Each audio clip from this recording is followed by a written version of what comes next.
ఒత్తిడిని జయించే ఉత్తమ మార్గం నిన్ను నువ్వు సంతోషపరచుకోవడమే.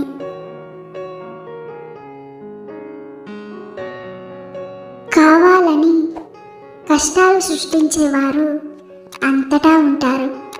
ప్రతి చోట నీ తెలివి, నీ ధైర్యం మాత్రమే నిన్ను కాపాడుతాయి.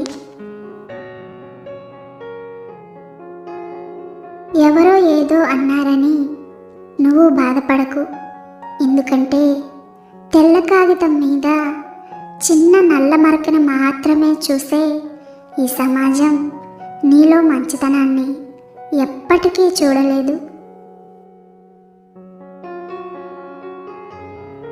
ఆయుధం లేకుండా మనల్ని చంపగలిగిన వ్యక్తి మనం అతిగా ప్రేమించిన వారే అయి ఉంటారు, లేదా మనం ఎక్కువగా నమ్మిన వారే అయి ఉంటారు.